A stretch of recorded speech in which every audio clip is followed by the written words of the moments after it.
Bonjour tout le monde. Salut Eric. Bonjour, bonjour Cécile.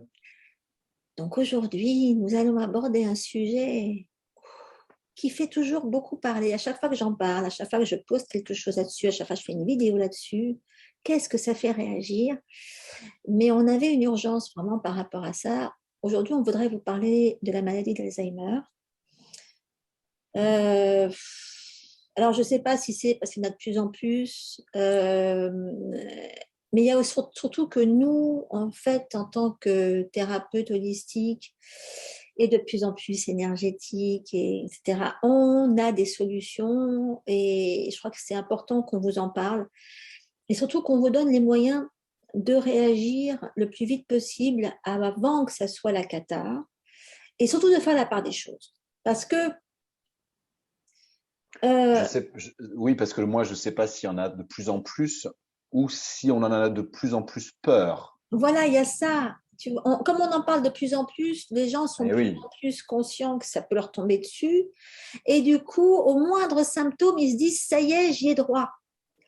Et donc, c'est pour ça que je voulais vous en parler. Je vais juste revoir avec vous, là, j'ai donc la liste des symptômes, en gros, c'est l'accroissement des pertes de mémoire et de la confusion, l'incapacité à apprendre de nouvelles choses, la difficulté avec le langage, des problèmes d'écriture, de lecture, travailler avec les chiffres, qu'est-ce que j'ai encore? La difficulté à organiser les pensées, à penser logiquement, des moments, la capacité d'attention qui se réduit et aussi à gérer les situations. Ok. Ça n'a pas besoin d'être Alzheimer. Ça, n'importe qui peut l'avoir. On est bien tout à d'accord. fait. Ouais. Et si vous vous pointez chez le médecin en disant oui, en ce moment, j'ai du mal à me concentrer, nanana, le gros danger, c'est qu'ils prennent un raccourci et qu'ils vous donnent tout de suite le médicament pour combattre vos plaques d'adénome, vos plaques de je ne sais pas quoi, comment elles s'appellent, les plaques de. Enfin bref, n'importe quoi. Le médoc, il s'appelle comment? Enfin, j'en ai tout un stock. C'est amyloïde, voilà, bêta-amyloïde, etc. Bon, ça enlève ces plaques-là. Bon, mais il y a tellement pas que ça, beaucoup. Et quand on regarde, nous, moi je travaille beaucoup avec la toxicité, et quand on voit quels sont les symptômes de l'excès d'aluminium, par exemple, dans le sang, qu'est-ce qu'on voit? Exactement les mêmes symptômes. Ouais. OK? Donc, avant de vous jeter sur, ou avant de laisser quelqu'un que vous aimez vous jeter sur le médicament, allez investiguer. Donc, on va en parler, mais c'est pour ça qu'il faut que vous le sachiez. Il ne faut pas paniquer, pas prendre des raccourcis, pas se dire ça y est, c'est Alzheimer. Hmm. Il y a plein de choses à faire avant de prendre ce raccourci-là, hein. Et Complètement. entre autres, la médecine chinoise nous explique beaucoup de choses par rapport à ça, par rapport au vieillissement, parce que ce n'est pas nécessairement une histoire de vieillissement non plus. Donc, vas-y, Eric, explique-leur ça. Beaucoup de choses à expliquer aussi par rapport effectivement à cette pathologie qui fait très peur en Occident. On en parle un peu moins en Asie, en tout cas en médecine traditionnelle chinoise. Euh, Pour résumer, en médecine traditionnelle chinoise, la maladie d'Alzheimer n'existe pas. Ça ne veut pas dire qu'il la nie, ça veut dire qu'elle n'est pas considérée de cette manière-là. C'est exactement ce que tu dis, en fait. C'est un ensemble de symptômes qu'on a étiquetés en médecine occidentale, maladie d'Alzheimer. En médecine chinoise, on ne va pas l'appeler comme ça. Elle va rentrer dans le cadre des pathologies du cerveau, de dégénérescence du cerveau, de démence sénile, de sénilité, merci. Euh, voilà, alors, mais c'est pas, ça existe, elle n'existe pas en tant que telle, elle n'est pas considérée. Derrière cette étiquette, derrière cet ensemble de symptômes, on peut trouver des causes qui sont identifiables en médecine chinoise. La première à laquelle on va penser et qui correspond à bon nombre de pathologies d'Alzheimer, c'est la déficience au niveau des reins, puisque en médecine chinoise, c'est l'énergie des reins qui d'abord est notre capital d'énergie inné de départ, c'est les reins qui gardent ce capital, ce qui veut dire que au fur et à mesure de la vie, on utilise ce capital d'énergie inné, donc on utilise notre énergie des reins qui petit à petit baisse, et c'est normal avec le cours de l'existence, parce que petit à petit, on puise dans nos réserves, et c'est ça qui produit le vieillissement en fait de l'organisme, c'est petit à petit cette déficience de l'énergie des reins qui s'installe. L'énergie des reins en médecine chinoise, qu'est-ce qu'elle fait aussi? C'est elle qui gouverne les os, hein. C'est elle qui gouverne les moelles osseuses, la moelle épinière et également le cerveau. Le cerveau n'est pas véritablement considéré comme un organe en médecine chinoise. Ça peut choquer les occidentaux, mais il n'est pas considéré comme faisant partie des organes. C'est ce qu'on appelle en médecine chinoise une entraille curieuse. Pour le dire plus simplement et plus crûment, c'est une excroissance de la moelle en médecine chinoise. C'est pas plus considéré que ça. Ce qui est considéré, par contre, ce sont toutes les fonctions qui proviennent du cerveau et qui sont reliées à l'énergie des reins. C'est pour ça aussi, d'ailleurs, qu'en médecine chinoise, on ne considère pas du tout les glandes endocrines. L'hypophyse, l'hypothalamus, le thymus, la thyroïde, le pancréas, les surrénales, ça n'existe pas. C'est pas que ça n'existe pas. Ils savent très bien que ça existe, mais ils sont pas considérés en tant que tels. Ils rentrent dans la considération d'autres organes. Et donc, tout ce qui est dans le cerveau, toutes les glandes endocrines qui sont dans le cerveau et toutes les parties du cerveau rentrent dans l'énergie des reins. Donc, une des causes de ce qu'on appelle en médecine occidentale l'Alzheimer, c'est la déficience d'énergie des reins qui ne nourrit plus suffisamment bien la moelle épinière et le cerveau. Rentrent dans la même catégorie, d'ailleurs, toutes les maladies dégénératives du cerveau et de la moelle. L'Alzheimer comme la sclérose en plaques, en médecine chinoise, on va considérer ça un peu de la même manière. On ne fait pas spécialement la différence entre deux étiquettes si la racine et la cause est la même. Donc, déficience d'énergie des reins, déficience que ce soit du yin, du yang, même du jing, ce qu'est ce qu'on appelle l'essence, la substance de l'énergie des reins. Voilà, ça peut être une des causes qui fait qu'il n'y a pas suffisamment d'énergie qui monte dans le cerveau, ou au contraire qu'il y en a trop. Quand il y a une déficience de yin, on l'a déjà expliqué dans d'autres vidéos, par exemple pour les troubles de l'attention de l'enfant, on avait parlé de ça, que quand il n'y a pas assez de yin au niveau des reins, il y a trop de yang qui monte dans le cerveau, et ça perturbe la concentration, la mémoire, etc. Un peu tous les symptômes que tu viens de nous dire d'ailleurs, on retrouve ça. Et ces enfants-là, ils n'ont pas Alzheimer, mais on est dans une liste de symptômes qui est quand même drôlement approchant. Donc voilà, déséquilibre au niveau de l'énergie des reins, déficience au niveau de l'énergie des reins peuvent provoquer soit une déficience au niveau du cerveau, soit un excès au niveau du cerveau qui provoque tout cet ensemble de symptômes. Ça, c'est une première possibilité. La deuxième possibilité qui peut provoquer tous ces symptômes, c'est qu'il y ait quelque chose dans le cerveau qui crée un trouble, qui crée des blocages et qui empêche en fait les informations de circuler correctement entre les différentes parties du cerveau ou entre les différents neurones, on pourrait dire en fait. Et qu'est-ce qui peut provoquer comme ça des blocages au niveau du cerveau? On a deux causes majeures. Il y a plein de causes, mais il y a deux causes majeures en médecine chinoise. La première des causes qu'on retrouve énormément en médecine chinoise, c'est ce qu'on appelle l'accumulation de tan. Le tan, c'est ce qu'on pourrait traduire en français par mucus, mucosité, accumulation de glaire, etc. À partir du moment où on est capable d'en avoir dans les poumons, dans le système digestif, dans la peau, dans les tissus, qui ça se manifeste sous forme de kystes, de crachats, etc. Tout ça, c'est la même chose en médecine chinoise. Tout ça, c'est du tan. Il peut très bien y en avoir aussi dans le cerveau. Et ça provoque de la confusion mentale, de la perte de concentration. Ça peut provoquer des vertiges, ça peut provoquer des évanouissements, ça peut provoquer des AVC. Ça peut provoquer beaucoup de choses au niveau du cerveau, l'accumulation de mucus. Je me souviens que tu en avais parlé d'ailleurs quand on avait parlé des intestins et de la propreté au niveau du système digestif. Au niveau du cerveau, c'est exactement la même chose. Il peut y en avoir de la même manière. Et juste une parenthèse, c'est, tu vois, ce qui en général entretient le mucus c'est quand tu as un intestin hyper inflammé et donc poreux. Voilà. Et maintenant, ils ont démontré que quand tu as un intestin poreux, tu as aussi le cerveau poreux. Ben oui, parce qu'ils communiquent. Hein. Exactement. Et donc, tout ce qui se passe au niveau du ventre a un impact sur le Bien cerveau. sûr. Le OK? ventre et le Donc, deuxième cerveau, automatiquement, voilà. ils communiquent dans les deux Quand vous sens. allez aux toilettes et que vous avez de mal et que vous fabriquez des espèces de mousse, etc. Cette mousse, c'est du mucus et vous en avez forcément dans le cerveau aussi. Bien sûr. Oui, parce que on dit assez que l'intestin est le deuxième cerveau et on oublie que ça fonctionne dans les deux sens, c'est-à-dire que Exactement.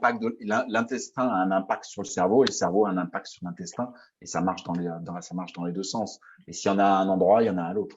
Exactement. Donc ça, c'est une des causes de blocage au niveau du cerveau. La deuxième cause de blocage, la de grande cause de blocage, c'est ce qu'on appelle la stase de sang en médecine chinoise. Alors ça, c'est c'est moins courant quand même que le mucus et c'est plus difficile de s'en faire une, mais c'est tous les résidus qui peuvent exister de traumatisme crânien, de choc à la tête et c'est pas seulement quand ça vient d'arriver. Moi, très souvent en cabinet, ça m'est arrivé de voir arriver des patients avec des migraines, avec des maux de tête et en creusant un peu et en leur faisant dire ce qu'ils ressentaient, parce qu'en fait, ils sont tellement habitués, quand ils vont voir le corps médical officiel, de pas dire ce qu'ils ressentent vraiment et ce qu'ils pensent vraiment qui est lié à leur pathologie, parce que sinon on les prend pour des barjots. Mais en creusant, en fait, ces personnes, elles me disent, oui, mais il y a 20 ans, je suis tombé. Il y a 20 ans, j'ai eu un accident de voiture. Il y a 20 ans où j'ai eu un traumatisme crânien.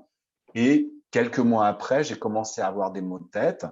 Et là, ça fait 20 ans. Elle me dit, mais quand je parle de ça, voilà, aux médecins, ils me disent que c'est n'importe quoi, que ça peut pas être ça.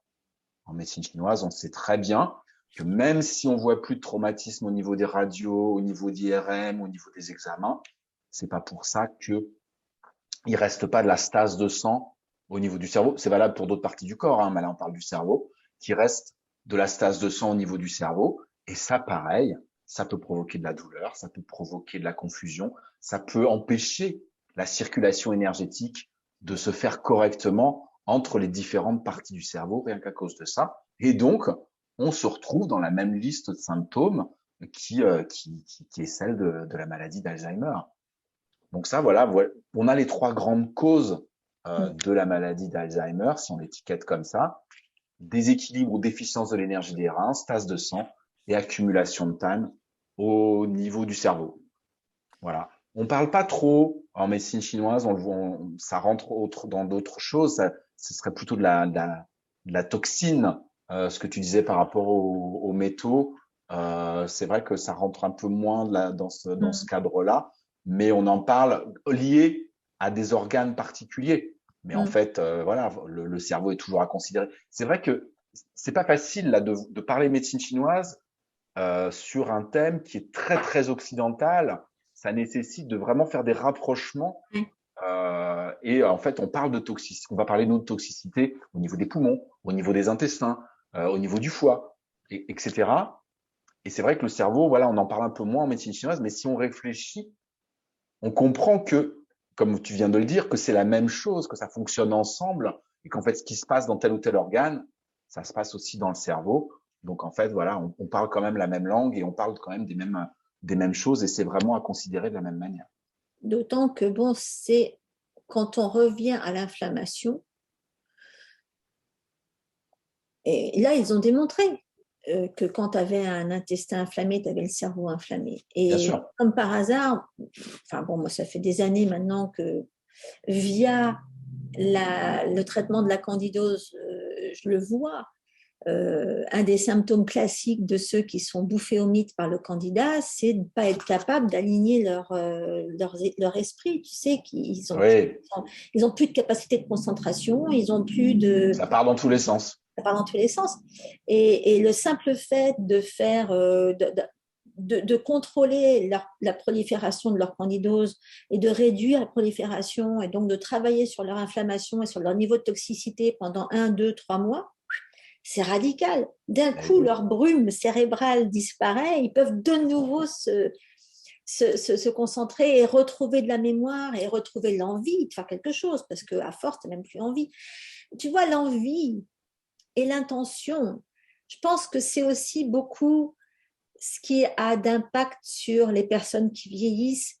Et je trouve que c'est vachement important de rappeler aux gens que ce qui fait que certaines personnes sont cataloguées Alzheimer ou qu'ils finissent par avoir ce type de symptômes, c'est aussi l'inconscient collectif qui leur rappelle qu'à partir d'un certain âge, tu dégénères. Tu t'attends à ce que il t'arrive ça, ça, ça. Tu t'attends à ce que, bon, bah ouais, effectivement, mince, tu as 90 ans et tu es encore vivant, bah, ça va te tomber dessus dans pas longtemps. Ça, c'est le cas de mon père, tu vois. Mon père, il a 86 ans. À chaque fois que je lui parle, il me dit, je comprends pas, autour de moi, ils tombent tous comme des mouches, moi, j'ai rien, ça va pas tarder à m'arriver.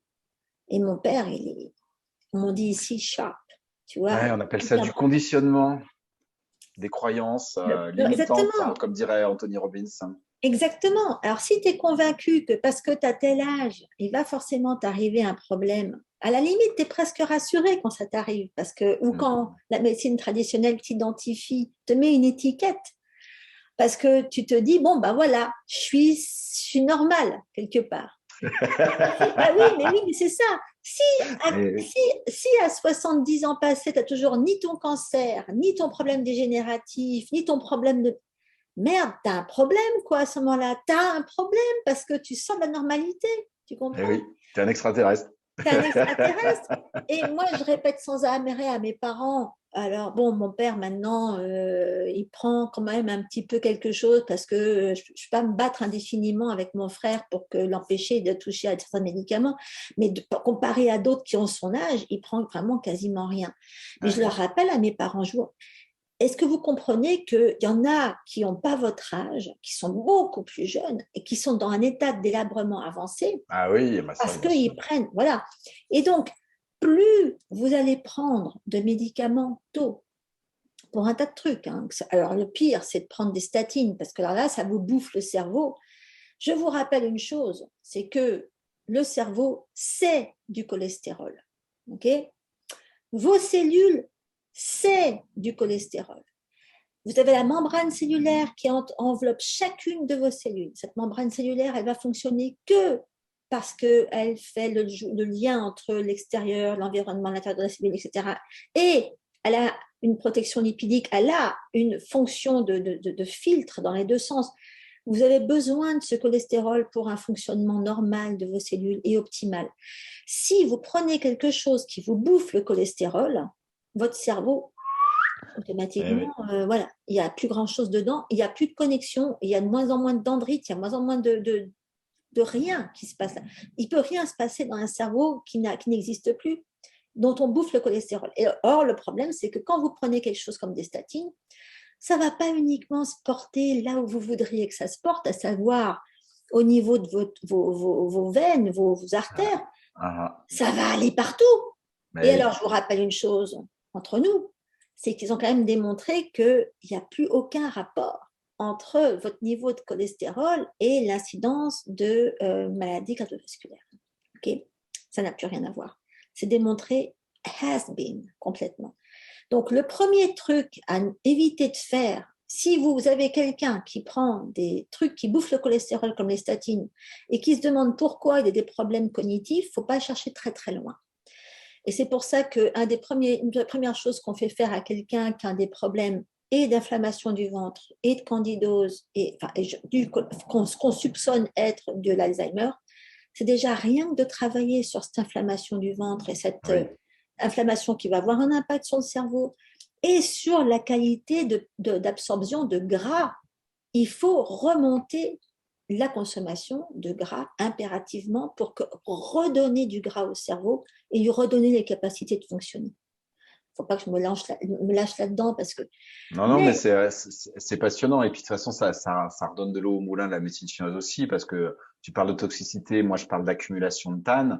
Et tout ça, c'est à évacuer de manière à ce que, justement, le cerveau retrouve ses capacités. Après, effectivement, on peut aller travailler sur l'énergie des reins s'il y a besoin. Mais il ne faut pas se focaliser que là-dessus. C'est vrai que, en tout cas en France, dès qu'on parle pathologie du cerveau, on parle forcément énergie des reins. Il n'y a vraiment pas que ça. Et si même le meilleur médecin chinois que vous voyez vous tonifie les reins et que la toxicité n'a pas été enlevée, que le than n'a pas été éliminé, que l'énergie de la rate et de l'estomac n'ont pas été restaurées, que les intestins n'ont pas été nettoyés, la tonification de l'énergie des reins, Elle servira à rien du tout, du ça tout. servira à rien du tout. Il Il n'y faut aura pas d'impact. voilà, exactement. Il faut vraiment commencer par le niveau de Bien sûr. toxicité. C'est comme ce que je disais par rapport aux compléments alimentaires une fois, que vous pouvez prendre les meilleurs compléments alimentaires du monde, extraordinaires, qui coûtent une fortune.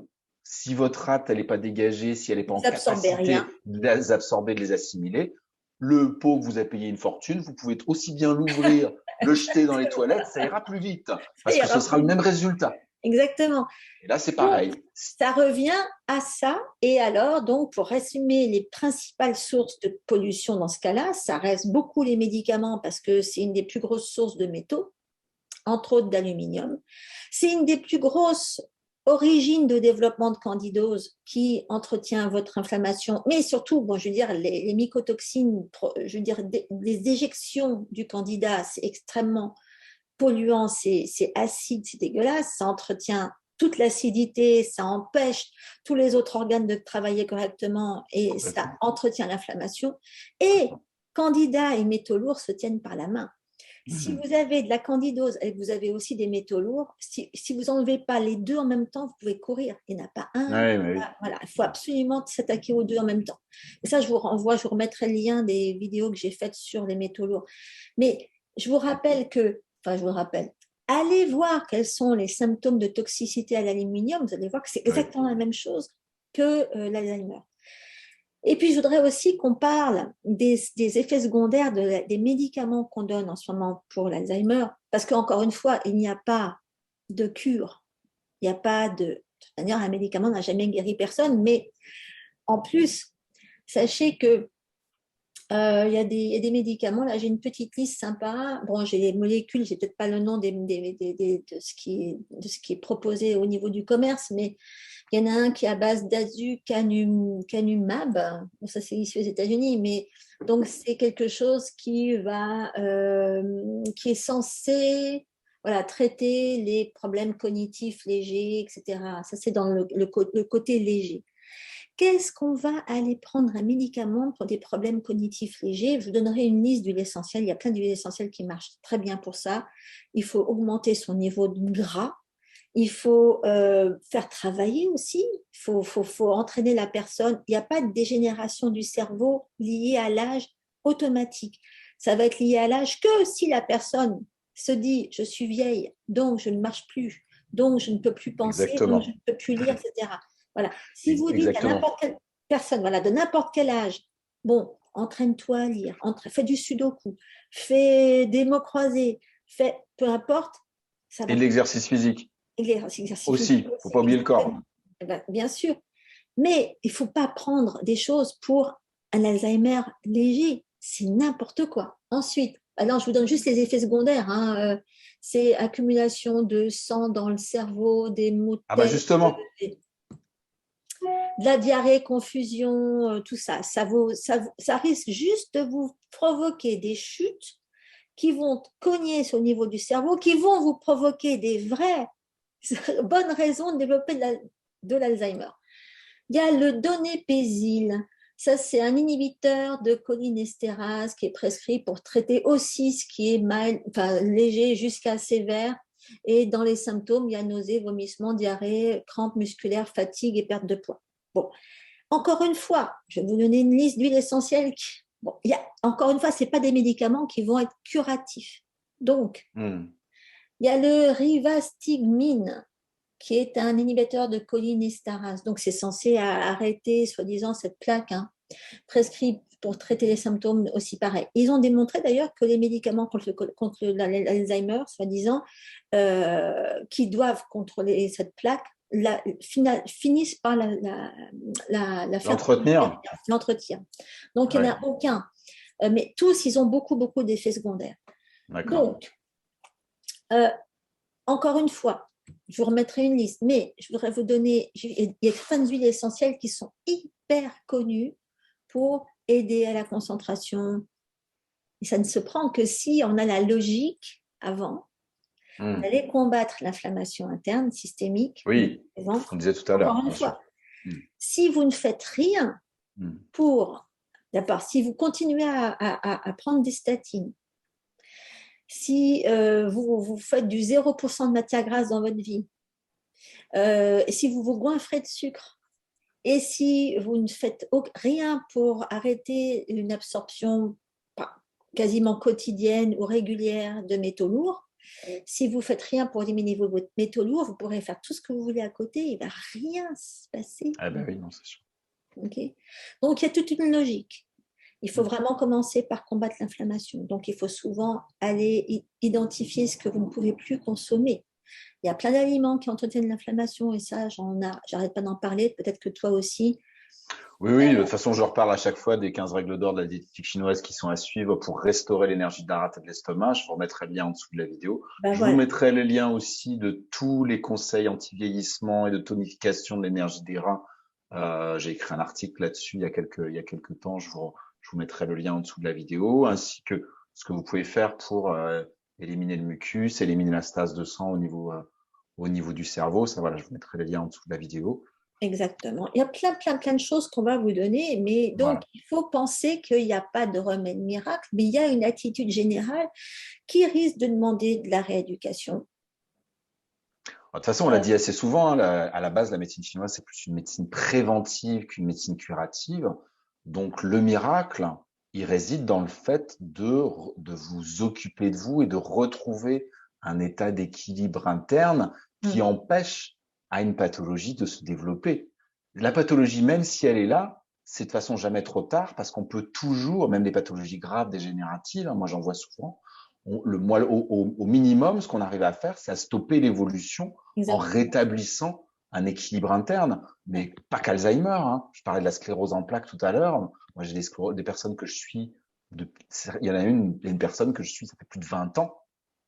On a stoppé l'évolution de la pathologie en lui permettant de retrouver un équilibre interne et une hygiène de vie correcte la maladie, elle a arrêté de se développer.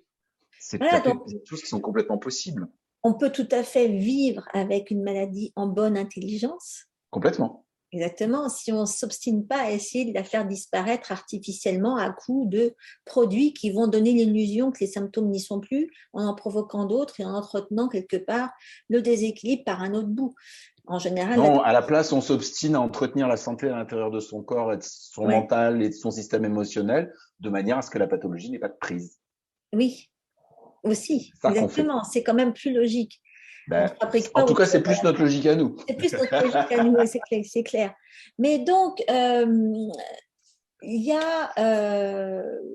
faut que vous sachiez que, alors maintenant, évidemment, si la personne si c'est vous, si vous avez peur de tomber là-dedans, si vous avez des symptômes, et si vous nous regardez, ça veut dire que vous êtes encore suffisamment alerte pour pouvoir réagir. Et à ce moment-là, vous avez toutes vos chances. On va vous remettre le détail de toutes les étapes. Mais arrêtez d'avoir peur parce qu'en ayant peur, vous faites baisser l'énergie de vos reins déjà. En plus, il ne faut pas. Et si c'est pour quelqu'un que vous aimez, il y a encore plein de façons d'agir aussi. Oui, bien sûr. Et déjà, la prise de médicaments, c'est la première chose à éliminer, malheureusement. Il faut, bon, là, ça devient un petit peu plus compliqué, vous risquez d'avoir besoin d'aide, mais sachez que c'est tout à fait faisable. Okay, mais on va vous mijoter quelque chose d'un petit peu structuré sur le sujet. Parce que, tout à fait. Hein, tout à fait. Voilà. Bon. Vous avez quelque chose à rajouter ? Oui, j'ai quelque chose à rajouter dont j'aimerais parler, qui sort un tout petit peu de mon cadre habituel de médecine chinoise. Mais comme voilà, ceux qui suivent les vidéos depuis longtemps et qui commencent à me connaître, ils savent que j'ai une deuxième casquette, mais quand même, les deux casquettes sont quand même très très liées. C'est la partie chamanique. Elles sont liées parce que moi j'ai appris avec mon maître Lao Kangwen qui est disparu, mais que les origines de la médecine chinoise étaient et sont chamaniques. Lui, il était chaman, il était praticien de médecine chinoise, il était prof de Qigong. Pour aller à l'encontre des croyances dont on parlait tout à l'heure sur le vieillissement, à l'époque où il a appris le chamanisme et la médecine chinoise avec son maître à lui, dans la montagne. En fait, il suivait son maître dans la montagne et son maître lui faisait passer l'énergie et les enseignements comme ça. Son maître, à l'époque, il avait 125 ans. Mhm. Hein, et lui, ça l'effrayait pas du tout d'être en pleine forme, en pleine santé, et de cavaler dans la montagne et de Ouais. ramasser les plantes sauvages, de faire son qigong en haut de la montagne. Et voilà, pour la petite histoire. Donc voilà, Attends, les juste origines de... pour Ouais. soutenir ta petite histoire, moi, le maître Shaolin qui m'a appris ce que je pratique en médecine quantique aujourd'hui depuis des années, ce type-là, on ne sait même plus quel âge il a, hein. Oui, ben voilà, c'est ça. C'est ça. C'est ça. C'est ça. C'est ça, c'est ça. Oui, Donc, donc, vas-y. pour revenir à mon propos, que voilà, la médecine chinoise et le chamanisme sont quand même très, très liés si on s'est creusé suffisamment profond. Hein. Mais voilà, je voudrais vous parler de quelque chose par rapport au cerveau. Quand on a préparé cette vidéo avec Cécile sur la maladie d'Alzheimer, je pensais vraiment vous parler de ça parce que, en fait, ça vous le savez peut-être pas, mais on a différentes parties. J'en ai un tout petit peu parlé tout à l'heure. On a différentes parties dans notre cerveau. Hein, le cerveau est fait de on a plusieurs cerveaux à l'intérieur de notre crâne. Surtout, on a trois parties principales. On a ce néocortex qui est à l'avant, la partie qui ressemble un peu à un gros cerneau de noix, là. Voilà, ça c'est le néocortex qui est à l'avant et au sommet. On a le système limbique, là où il y a l'hypophyse, l'hypothalamus, le tronc cérébral, etc., qui est au milieu de notre tête. Et à l'arrière, juste au sommet de la colonne vertébrale, on a ce qu'on appelait avant le cerveau reptilien et qu'on appelle maintenant le cervelet. Ces trois parties du cerveau ont chacune des caractéristiques et ne communiquent pas spécialement ensemble. Je ne vais pas rentrer dans le détail, ce serait trop long, mais elles ne communiquent pas spécialement ensemble les unes avec les autres. Et il existe dans le chamanisme des techniques pour ce qu'on appelle entrer dans la transe, ce qu'on appelle la transe chamanique. Il y a un cours qui s'est ouvert cette année à la Sorbonne. Donc ça devient vraiment sérieux, hein, c'est étudié de manière sérieuse, cette transe chamanique. C'est Corinne Sombrin qui fait ça à la Sorbonne. Et ça revient un peu d'ailleurs aux études sur le cerveau qu'a fait Mathieu Ricard, hein, qui est un moine bouddhiste, qui est le traducteur officiel en français du Dalai Lama, qui a fait beaucoup d'études sur le cerveau, comme rentrer dans un IRM en faisant de la méditation pour qu'on voit justement La l'impact différence. sur le cerveau. Corinne Sombrin et d'autres chamans font maintenant la même chose avec la transe pour qu'on comprenne ce qui se passe vraiment au niveau de leur cerveau. Et je vous la fais courte, mais en fait, ce qui se passe quand on rentre en transe ou quand on fait certaines méditations particulières, eh bien, ça active certaines zones du cerveau et en particulier une zone qui se trouve au centre du cerveau, hein, qui est au niveau du système limbique.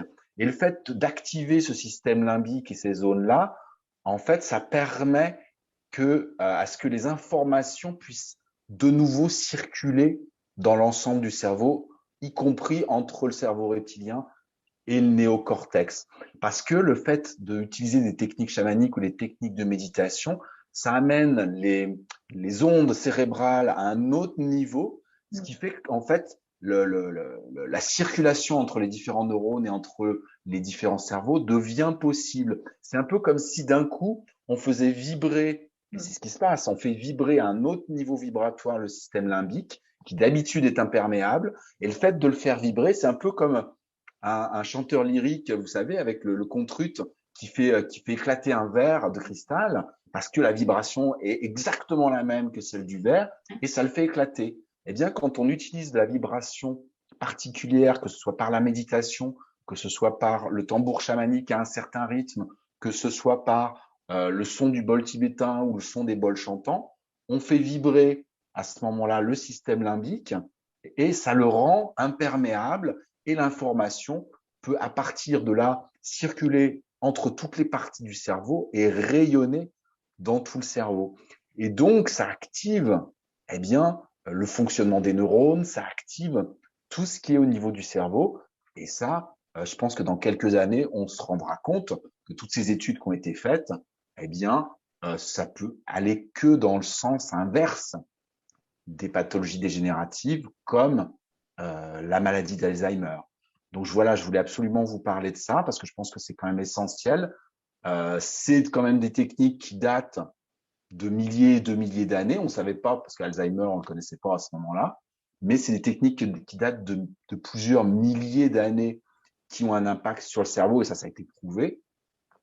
Le tambour chamanique, le bol tibétain, le bol chantant, le fait de méditer sur le point central du cerveau, ça vous pouvez le faire.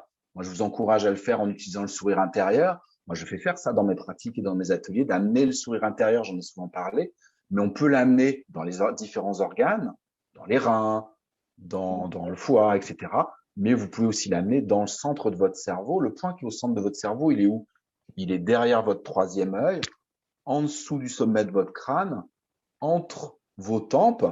Vous pouvez très bien le visualiser comme un point de lumière au centre de votre cerveau, comme un petit soleil au centre de votre cerveau, et vous allez sourire dans ce point-là. Et quand vous allez sourire dans ce point-là, voilà, votre sourire va rayonner partout dans votre cerveau, et forcément, vous allez restaurer des connexions cérébrales et vous allez en créer d'autres. Donc, ça va empêcher la dégénération de votre cerveau. Et surtout, ça ne va pas se concentrer qu'au niveau du cerveau, parce que dès qu'on augmente notre niveau vibrationnel, il y a absolument tout qui s'aligne et toutes nos cellules en profitent et on ne vieillit plus. Voilà. Mais je voulais absolument parler de ça parce que c'est quand même des choses que vous pouvez faire, méditer comme ça, faire régulièrement du bol tibétain ou du bol chantant, faire du tambour chamanique ou vous trouvez des enregistrements sur Internet et les écouter. Voilà, ça va aller activer certaines parties de votre cerveau et ça, c'est pas du voilà, aujourd'hui, c'est des choses qui sont prouvées scientifiquement par des gens quand même très très sérieux et des gens renommés. Hein, je pense que des gens comme Corinne Sombrin ou comme Mathieu Ricard sont quand même des grandes pointures et tous les scientifiques qui travaillent avec eux également. Et puis bon, peut-être que c'est moins connu, mais effectivement, l'usage des huiles essentielles fait vibrer.